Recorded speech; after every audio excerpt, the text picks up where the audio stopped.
across the South Coast, live from Solent University. You're listening to Solent Sports News. Good afternoon, it's 12 o'clock. I'm Nathan Potter and these are your Solent Sports News headlines. Southampton welcome league leaders Liverpool to St Mary's on Sunday. Saints will be without two key players with Aaron Ramsdale and Jan Bednarek, who will both miss out through injury. As the South Coast side sit rock bottom of the table, Russell Martin admits it's bad news. They've been two of our best players all season. So since Aaron come in and Yanni, since we walked through the door really, and I think the last couple of weeks Jan and Aaron have had there's a big onus on them to start the way we play and the build up and stuff. So of course it's going to affect the team and how it looks. After 2 consecutive weeks of late heartbreak in the league, Saints women will travel away to play Portsmouth in the Women's League Cup. It's the second time this season that the South Coast rivals will clash, with Saints romping out 5-0 victors in October. Both are currently tied at the bottom of their group, having lost their first matches. On to cricket now. Australia against India started last night as they began the first of 4 tests.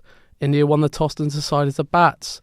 After electing to bat, they put up a score of 150, with the Aussies bowling well.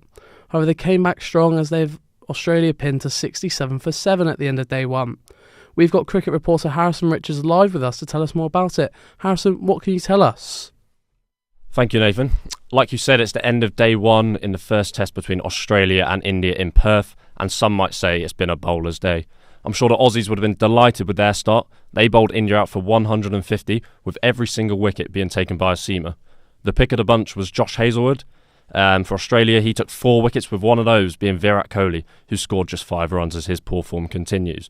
But India responded and have Australia struggling at 67 for 7, with their starman Steve Smith being bowled out for a golden duck by Jasprit Bumrah.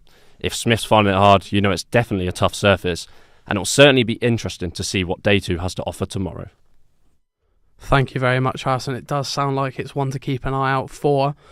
On to F1 now, and after a 3-week break, the F1 circus is back, and it returns to Vegas.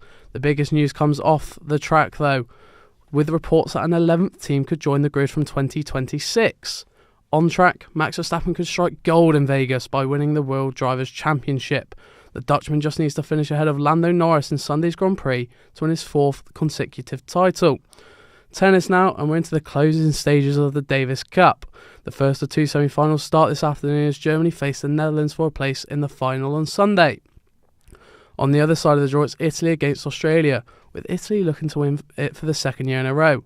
This was the moment that Italy got past Argentina in the quarter-finals. A come-from-behind victory for the defending champions. Puts them back in the semi-finals of the Davis Cup. Scotland's men's curling team will face tough competition tomorrow as they try to secure their 4th consecutive title. They'll clash with Germany in the final of the Men's European Curling Championships. Scotland's men's are seen as the favourites, but Germany will be determined to win gold for the first time since 2004. The Cleveland Browns stunned their high-flying division rivals last night in blizzard conditions. A late touchdown in the snow from star running back Nick Chubb helped the Browns beat Pittsburgh Steelers 24-19. Cleveland now have 3 victories to their name this season. It's the final darts major before the World Championships, as the tour visits Minehead for the Players' Championship finals.